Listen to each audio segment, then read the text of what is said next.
अपना उत्तराखंड में आप सभी का बहुत स्वागत है। मैं हूं आपके साथ में अमनदीप। खबरों की शुरुआत करते हैं। उत्तरकाशी के रामलीला मैदान में मस्जिद के खिलाफ देवभूमि विचार मंच की ओर से महापंचायत का आयोजन किया गया, जिसमें शामिल होने के लिए बड़ी संख्या में हिंदुवादी नेता पहुंचे।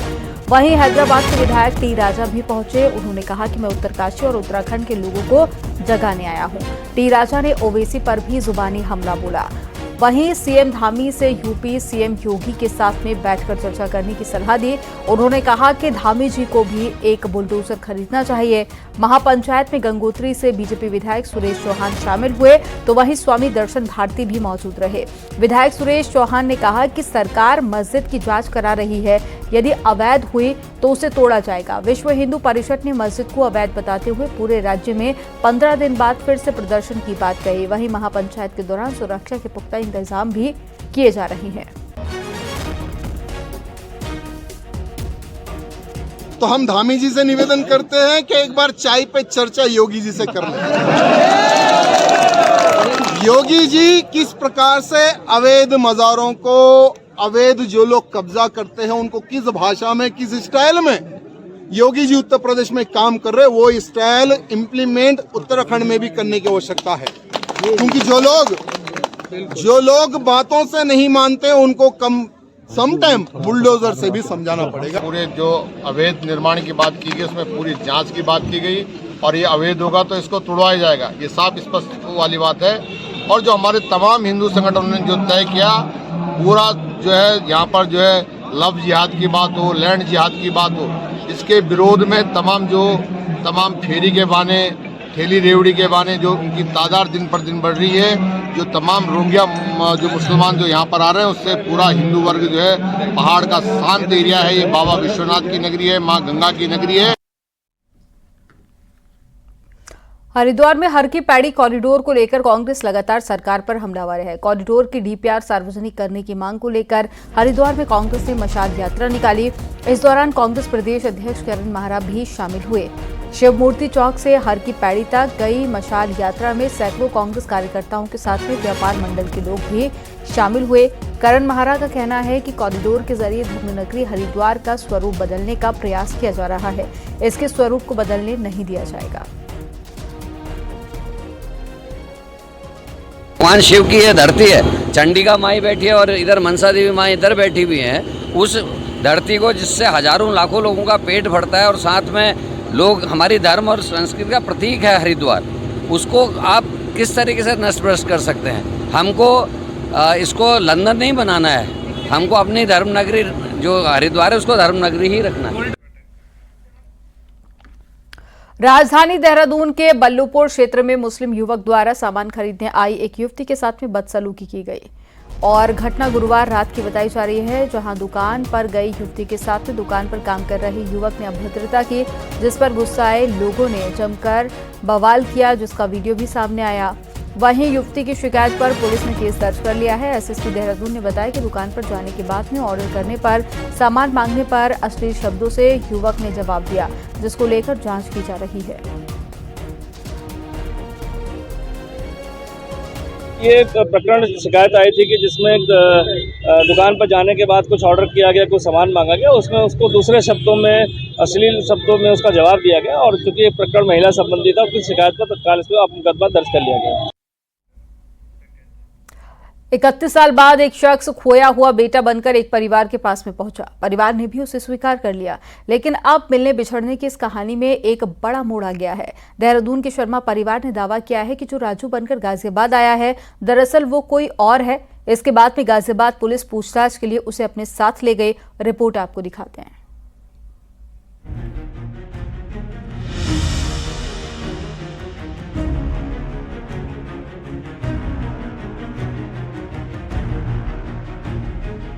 गाजियाबाद में एक परिवार को 31 साल बाद खुशियां मिली।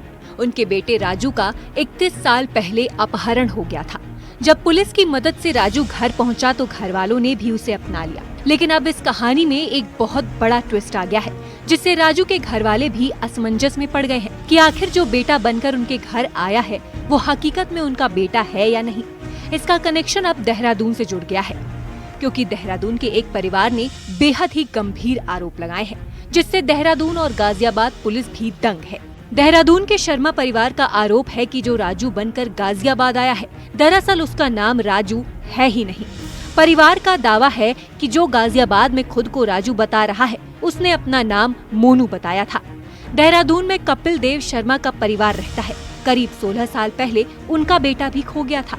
5 महीने पहले मोनू बनकर एक युवक ने पुलिस से संपर्क किया और बाद में शर्मा परिवार ने उसे अपना खोया हुआ बेटा मोनू मान लिया।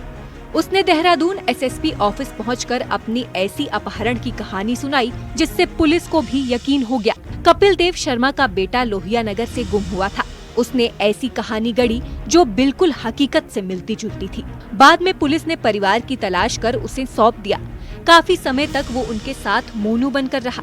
युवक पर शक इसलिए भी गहरा गया क्योंकि जो कहानी उसने गाजियाबाद में सुनाई, ठीक वैसी ही कहानी शर्मा परिवार को भी बताई। चाहे वो अपहरण करके राजस्थान ले जाने वाली बात हो, भेड़ बकरियां चराने और एक रोटी मिलने की बात हो। इस फैमिली को पिछले 5 से 6 महीने पहले ये पता चला कि उनका बेटा जो कि सालों पहले से गुमशुदा था और वो पुलिस को मिल गया था। उस व्यक्ति ने अपनी एक ऐसी कहानी रची और पुलिस के पास गया और कहा कि मैं देहरादून का रहने वाला हूँ। कहानी के पात्र में आप उसके फादर आए थे। हाँ, क्या था, क्या कहानी बताई थी उसने या क्या हुआ था? मतलब कहानी उन्होंने माँ भी यही बताई थी जहाँ से हम उसने लेके आते कि चेहरी में से कि मैं ऐसे ऐसे हूँ, ऐसे राजस्थान में मुझे कारगी चौक से कोई ट्रक में ले गया लाद के, मुंह पे कपड़ा वो सुंगा के क्या है बेहोश करके, और मेरी आँख खुली राजस्थान में जाके, और तब से मैं भेड़ बकरी वहाँ चरा रहा हूँ और मुझे खाने के लिए वो शाम को सिर्फ एक रोटी दिया करते थे और दिन भर कुछ नहीं देते थे। तो क्या आपका बेटा भी गुम हुआ था? हमारा बेटा गुम हो रखा है 2008 में। 2008 में। तो वही कहानी उसने बताई थी आपको कि इस तरीके से गुम हुआ था, जिस तरीके से बेटा गुम हुआ था आपका, क्या वही कहानी? मतलब अब हमें ये तो नहीं पता कि वो किस टाइप से गुम हुआ, कैसे हुआ, क्योंकि उस टाइम आपका जो है ये नगर निगम के इलेक्शन चल रहे थे 2008 में। मोनू ने शर्मा परिवार से कहा कि वो नौकरी के लिए दिल्ली जा रहा है, लेकिन जब गाजियाबाद की कहानी सुनी तो इसके बाद शर्मा परिवार भी मीडिया के सामने आ गया। परिवार का कहना है कि मोनू घर में झगड़ा करता था। उसका स्वभाव बेहद आक्रामक हो गया था। तो उसकी मम्मी के पास भेज दिया था। फिर वो फिर भी जाते ही रहता था बाहर। अच्छा, अभी कब गया था वो? 21 को गया था जी। इसी 21 को? हाँ जी। तो क्या कह के गया था? ये कह के गया था मैं काम दिल्ली जा रहा हूँ, मैं काम पैकिंग का काम करने जाऊंगा पेनों की। अच्छा। हाँ जी। अब देहरादून पुलिस भी मामले की जांच में जुटी है। वहीं गाजियाबाद में राजू बनकर जिस परिवार के पास वो पहुंचा था, अब वो भी अचंभित है। राजू बनकर आए शख्स की मां का कहना है कि राजू की 3 निशानियां देखकर उन्हें यकीन हो गया था कि वही उनका खोया हुआ बेटा है। उसके माथे पर चोट का निशान भी था। राजू की मां का कहना है कि उसका व्यवहार बहुत अजीब था, लेकिन अब देहरादून से आई खबर से सभी के होश उड़े हुए हैं। तो अब राजू को पुलिस ले गई अपने साथ पूछताछ के लिए। वो हमें बहुत परेशान कर रहा था। क्या कह रहा था? वो शाम के टाइम लेकर के चलते हैं घर से। मैं नहीं रहता, मैं नहीं करता, मुझे अपने माँ बाप देखने दे। अब उसके हमारा कहना ये है कि राजू का DNA टेस्ट हो गया, ठीक है, और DNA टेस्ट मैच करता है तो हम लेंगे, और मैच नहीं करता है तो हम नहीं लेंगे। हम दूसरे को क्यों करें? बिल्कुल सच्चाई है कि दूसरे के बच्चों को क्यों लें, लेकिन जैसा माताजी बता रही है कि 3 निशानी और तीनों मिल भी रही है। हाँ, 3 निशानी मिल रही है, निशानी बनाई भी जा सकती है।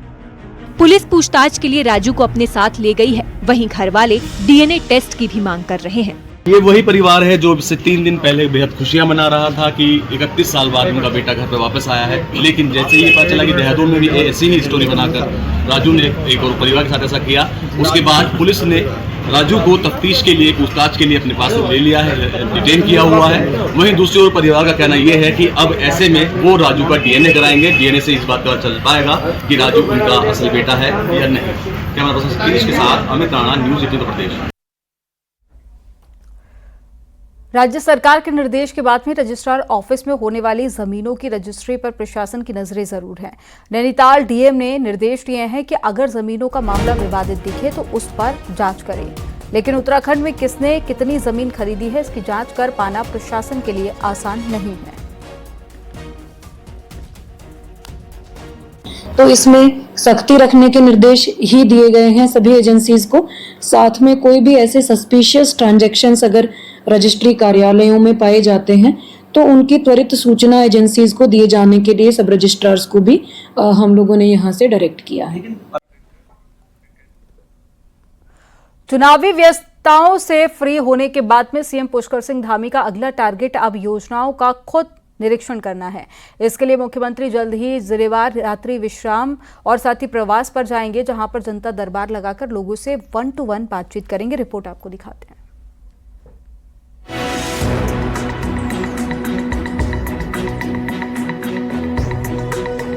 सरकारी योजनाएं धरातल पर कितनी उतरी हैं, इसका निरीक्षण करने अब खुद मुख्यमंत्री पुष्कर सिंह धामी जिलों में जाकर पड़ताल करेंगे। मुख्यमंत्री हर जिले में जाकर रात्रि प्रवास करेंगे, जनता दरबार लगाएंगे ताकि जनता की परेशानियों से सीधे रूबरू हो सकें और विकास योजनाओं का फीडबैक ले सकें। सीएम धामी इस दौरान योजनाओं का स्थलीय निरीक्षण भी करेंगे। पूरा एक शेड्यूल बना रहे हैं जिसमें उस जनपद का जहां हम रात्रि प्रवास में होंगे वहां की सभी विचार की जो योजनाएं हैं, विकास की योजनाएं हैं, उन योजनाओं को भी हम करेंगे। लोकार्पण शिलान्यास के कार्यक्रम भी करेंगे, जन समस्याओं के निराकरण के लिए काम करेंगे और साथ में जनता के दर्शन भी करेंगे और जन समस्याओं को सुनकर उनके निदान के लिए एक शेड्यूल बनाकर उस पर काम करेंगे। माना जा रहा है कि 10 दिसंबर के बाद मुख्यमंत्री का जिलों का कार्यक्रम जारी किया जा सकता है। दौरे की शुरुआती रुद्रप्रयाग जिले में रात्रि प्रवास से हो सकती है। का प्रवास और रात्रि विश्राम शुरू किया जाएगा, जिसमें जनता मिलन के साथ उनके साथ संवाद कायम करने के साथ साथ अधिकारियों की बैठक और विभागीय कार्यों की समीक्षा के साथ साथ स्थलीय जो कार्य हो रहे हैं विकास के, चाहे सड़क हो या कोई कार्यालय है या कोई जल जीवन मिशन की कोई अलग अलग जो योजनाएं हैं, उनका निरीक्षण माननीय मुख्यमंत्री जी द्वारा उसमें प्रस्तावित है। चुनाव समेत तमाम व्यस्तताओं से फ्री होने के बाद सीएम धामी एक बार फिर फुल फॉर्म में होंगे। मुख्यमंत्री के इस नए शेड्यूल की सुगबुगाहट से कई अफसरों की अभी से बेचैनी बढ़ गई है, क्योंकि सबसे ज्यादा शिकायत वाली जल जीवन मिशन से जुड़ी योजना है, जो सीएम धामी के टारगेट पर रहने वाली है। न्यूज़ 18 के लिए देहरादून से सुनील नप्रवात की रिपोर्ट।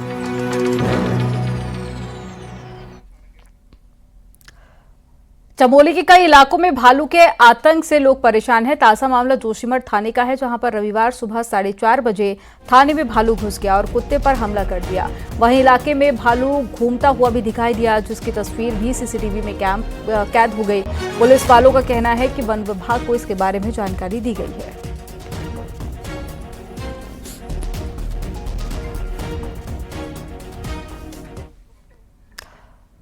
केंद्रीय स्वास्थ्य मंत्रालय ने सांप के काटने को भी नोटिफाइड बीमारी की श्रेणी में रखने को कहा है, यानी कि अब अस्पतालों को सर्पदंश के मरीजों का रिकॉर्ड रखना होगा।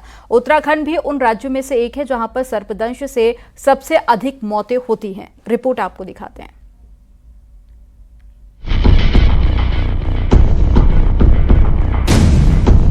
उत्तराखंड में आमतौर पर जंगली जानवरों के हमले से लोग परेशान रहते हैं। इसके लिए सबसे अधिक बदनाम है गुलदार, बाघ और भालू, लेकिन इनसे भी अधिक मौतें सांप के काटने से होती हैं। पिछले 5 सालों में गुलदार के हमलों में 103 लोगों की मौत हुई, जबकि सांप के काटने से 125 लोगों की मौत हुई। वहीं देश भर में सांप के काटने से करीब 60,000 लोगों की मौत हो जाती है। लेकिन ये मामले रिकॉर्ड में नहीं आते हैं। इसकी गंभीरता को देखते हुए केंद्रीय स्वास्थ्य मंत्रालय ने एक कार्य योजना बनाकर अब सभी राज्यों को निर्देश दिए हैं कि वो सांप के काटने को नोटिफाइड बीमारी घोषित करें, ताकि इस पर प्रभावी नियंत्रण पाया जा सके। जनरली 2 तरीके के सांप पाए जाते हैं, एक वेनेमस और एक नॉन वेनेमस। तो जो वेनेमस स्नेक होते हैं उन पे अचानक से पैर पड़ने से जो है उसमें सांपों में मृत्यु होती है, क्योंकि सांप की ये टेंडेंसी होती है कि यदि उसको लगता है कि मैं इसको नहीं खा पाऊंगा तो वो उसको बाइट नहीं करता। हालांकि उत्तराखंड, यूपी, केरल जैसे राज्यों में सांप के काटने को पहले ही नोटिफाइड किया जा चुका है। उत्तराखंड सरकार सांप के काटने पर मृत्यु होने पर 6 लाख का मुआवजा भी देती है। जानकार कहते हैं कि मात्र 10% सांप ही जहरीले होते हैं, लेकिन जागरूकता की कमी के कारण मौतों का आंकड़ा बढ़ जाता है। बिना जहर के सांप के काटने से भी सिर्फ डर के कारण मौतें हो जाती है। देखिए, आमतौर से भारत में 350 से ज़्यादा प्रजातियों की सांप पाए जाते हैं, बट उनमें से 20 से अधिक कुछ जहरीले होते हैं। मतलब आप 10% भी मान लो कि जहरीले होते हैं सांप। उनमें से 4 हैं जो सबसे ज़्यादा नुकसान पहुंचाते हैं आमतौर पे, कोबरा, करैत, रसेल वाइपर और सॉस-केल्ड वाइपर। लेकिन क्या है कि आदमी सभी सांप से डरते हैं। वन विभाग ने अपने 12 डिवीजन की 55 चौकियों में एंटी वेनम इंजेक्शन को स्टोर किया हुआ है, जिसे 4 सबसे ज्यादा जहरीले सांपों cobra, common crepe, Russell viper और सॉस-केल्ड वाइपर के जहर को मिलाकर बनाया गया है। यानी कि यदि आपको किसी जहरीले सांप ने काटा है तो आप नजदीकी फॉरेस्ट चौकी से एंटी वेनम इंजेक्शन प्राप्त कर सकते हैं। न्यूज 18 के लिए देहरादून से सुनील नौप्रभात की रिपोर्ट।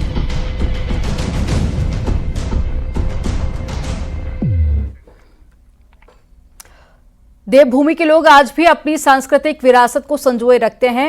ऐसा ही एक लोक पर्व है मंगसीर बग्वाल। गढ़वाल क्षेत्र के जौनसार समेत कई इलाकों में बड़ी ही धूमधाम के साथ में ये पर्व मनाया जाता है। एक रिपोर्ट आपको दिखाते हैं इसी से जुड़ी हुई।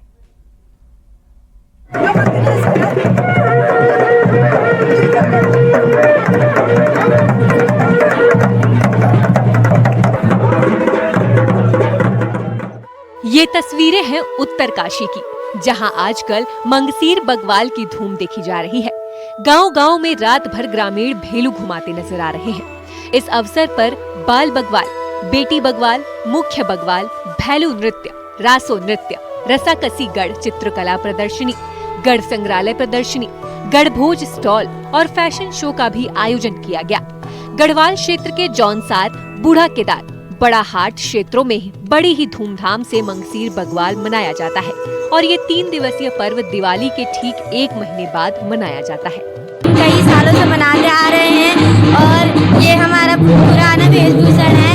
ये हमारी धोती है, ये हमारी कोटी है, ये हमारा पठेड़ा है, ये नथ है, ये मांडिगा है। हमारी जो टिहरी रियासत में मंत्री हुआ करते थे, सेनापति हुआ करते थे, वो उस समय तिब्बतियों से लड़ने के लिए तिब्बत बॉर्डर पे गए और तो उनके लौटने की खुशी में, तिब्बत विजय उत्सव की खुशी में हम इस मंगसीर बग्वाल को आयोजित करते आ रहे हैं। और पहाड़ पर मंगसीर बग्वाल का अपना एक इतिहास है।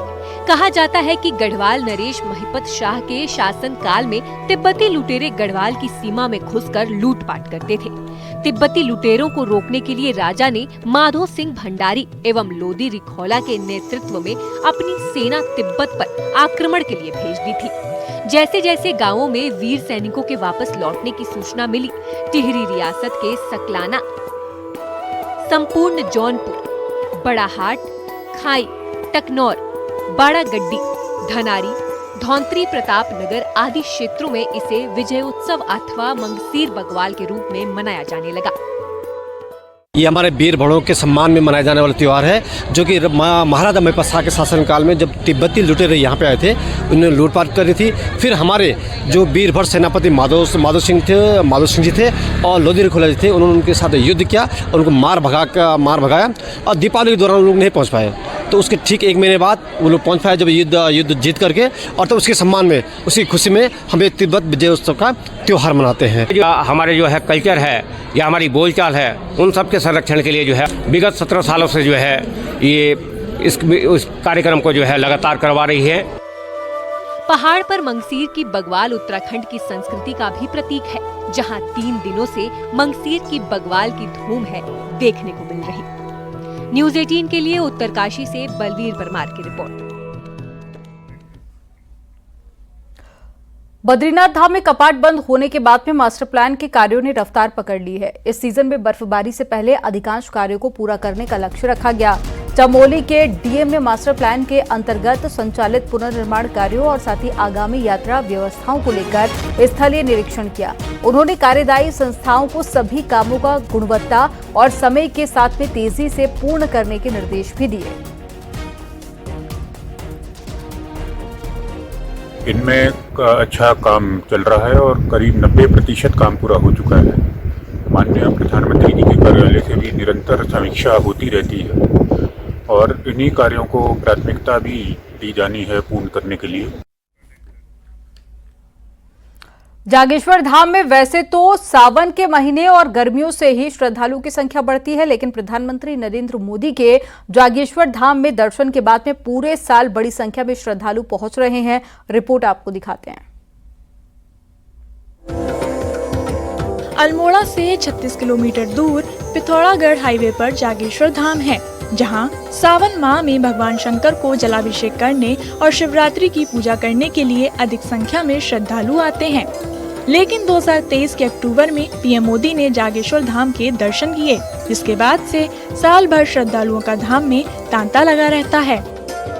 ये 2023 के बाद जब पीएम साहब का यहाँ पर ट्रिप हुआ है, तो माननीय प्रधानमंत्री जी के आने के पश्चात यहाँ पर यात्री संख्या में अत्यधिक वृद्धि हुई है। जैसे कि सावन के पश्चात ऑफ टाइम में यहाँ पर बिल्कुल सुनसानी रहती थी, ज़्यादातर व्यापारी अपने घर के काम देखते थे, लेकिन अभी ये पिछले 1-1.5 वर्ष से यहाँ पर काफ़ी भीड़ हो रही है। पौराणिक मान्यता के अनुसार जागेश्वर धाम में संतान प्राप्ति के लिए जप और तप किया जाता है। साथ ही सच्चे मन से जो भी श्रद्धालु मनोकामना करता है तो उसके सभी दुखों का निवारण हो जाता है। यहाँ साल भर श्रद्धालुओं की बढ़ती संख्या से व्यापारी खुश हैं।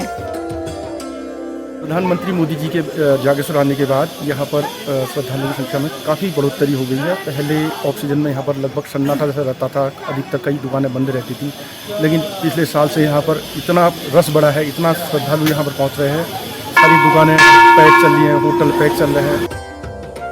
पहाड़ में रोजगार का मुख्य साधन पर्यटन पर ही निर्भर है। राज्य सरकार भी मास्टर प्लान के तहत मानस खंड को विकसित कर रही है, जिससे पर्यटकों की संख्या बढ़ सके और केदार खंड की तर्ज पर मानस खंड का विकास हो सके।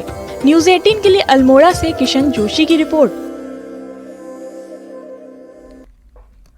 देहरादून में चल रहे crime literature festival of India रविवार को समाप्त हो गया, जिसमें देश के कई आईपीएस अधिकारियों और क्राइम पर लिटरेचर लिखने वाले लोगों ने शामिल होकर अपनी भागीदारी दर्ज की। फेस्टिवल का मुख्य बिंदु पुलिस की व्यवस्था, महिला अपराध, पॉस्को के फर्जी मामलों में बढ़ोतरी और साइबर क्राइम के साथ में मौजूदा समय में बन रही ओटीटी प्लेटफॉर्म पर क्राइम थ्रिलर मूवी और शो रहे। यूपी कैडर के आईपीएस नवनीत सिकेरा ने कहा कि आज के समय में 3rd डिग्री ना के बराबर है। वहीं एएसपी जया बलूनी ने कहा कि पॉस्को में कई फर्जी केस भी आ रहे हैं। सिमिलरली जो 3rd डिग्री पहले बहुत फिल्मों में और रियल लाइफ में भी होती थी, अभी 3rd डिग्री नाम की कोई चीज मुझे लगता है बहुत कम हो गई है। खत्म तो मैं नहीं कहूंगा, लेकिन काफी कम हो गई है। तो चीजें बदल रही हैं और एक हमारा समाज एक सभ्य समाज की ओर, एक जैसे कहते हैं ना कि एक गुड डेमोक्रेसी की ओर, एक हेल्दी डेमोक्रेटिक सेटअप की ओर हम धीमे धीमे चल रहे हैं। देखिए, कुछ जो ऐसे केसेस आते हैं जिसमें कि ऐसा लगता है कि बच्चे के साथ कुछ गलत हुआ, तो एक बार अगर उससे बात कर ली जाए, जैसे कुछ केसेस मैंने भी देखे हैं, तो एक चाइल्ड वेलफेयर कमेटी होती है और अगर उनके साथ बच्चे की एक बार काउंसलिंग की जाए तो कई बार जो रियलिटी है वो सामने आ जाती है।